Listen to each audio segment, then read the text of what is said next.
Hey, this is Nate from Self-Work Consulting, and I'm going to share 5 things that I believe all leaders should know about burnout in order to help themselves and in order to help their teams. So let's jump in.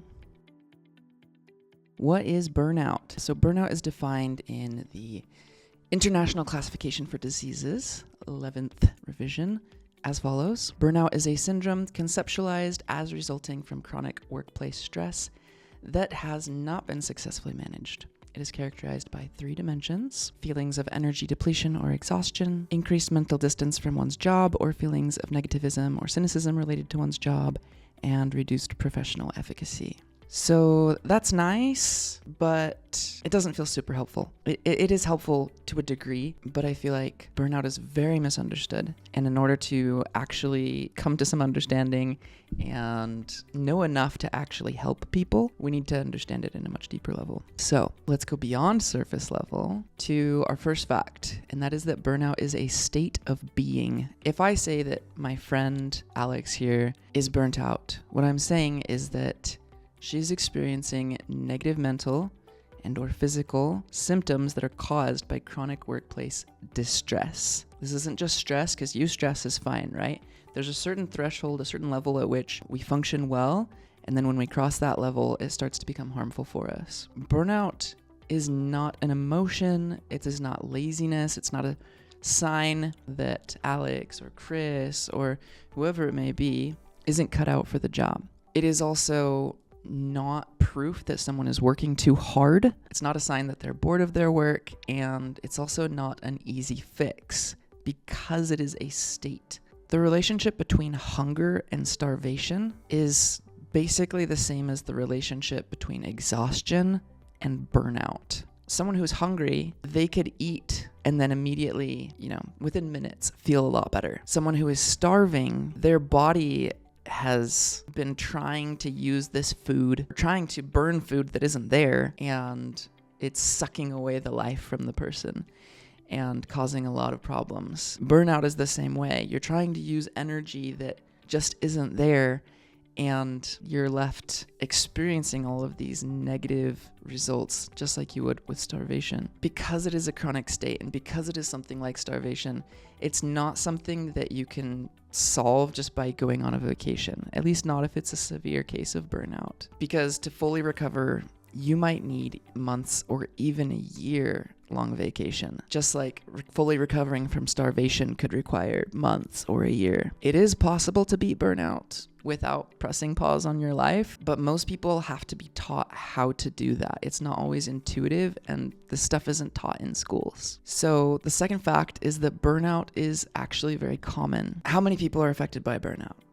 According to the Gallup organization in a study in 2019, about 76% of people are burnt out sometimes, and 28% often or always. But that was pre-COVID. According to a report from the Society of Human Resource Management, last year, it's 44% of people that are burnt out. This actually impacts the younger generations even more. So according to Asana's 2022 Anatomy of Work Index, 84% of Gen Z experienced burnout, compared to 63% of workers from that study. So the third fact is that burnout doesn't look the same for everyone. I don't have a fancy slide for this. I just want to point out that when I experienced burnout myself, one of my biggest symptoms was just a difficulty focusing, and I also struggled with beginning new tasks. Now, these are signs that are pretty common for people with ADHD, which I have, but I had never experienced these symptoms to such a high level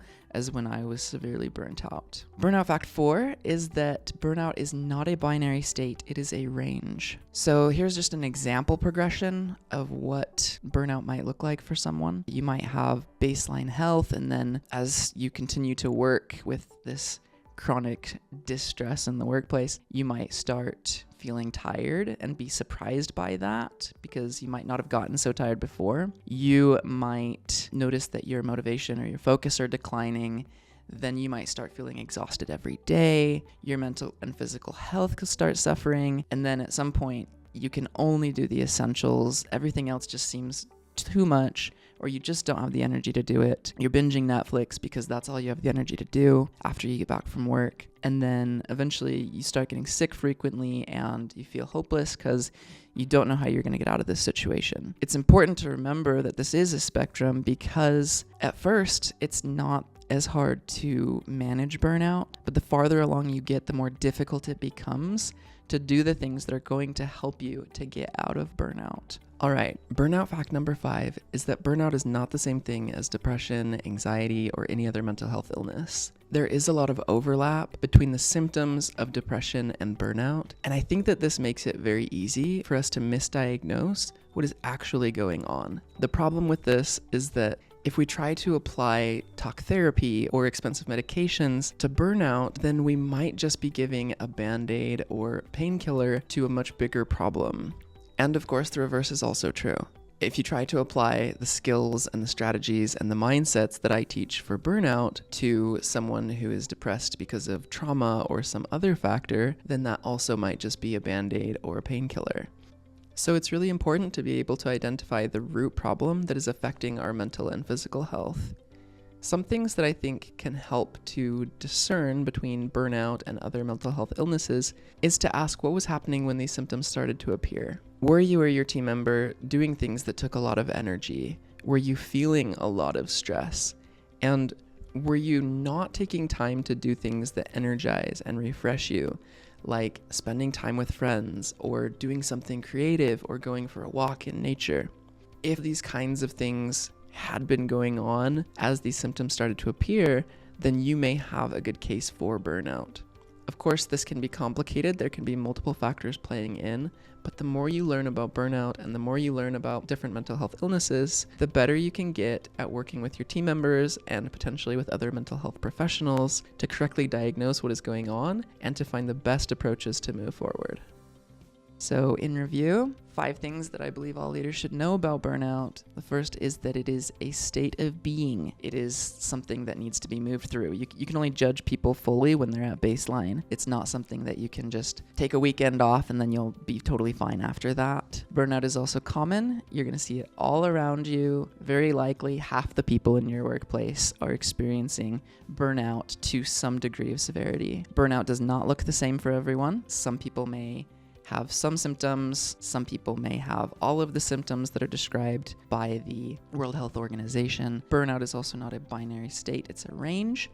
Catch it early. Don't wait until it's terrible before you start trying to fix this. And then lastly, burnout is not a mental illness. Burnout can lead to depression, but it is very important to understand what is the cause of the depression that you are feeling and make sure that you are getting the right route to be able to tackle that so that you are handling things in the most appropriate way.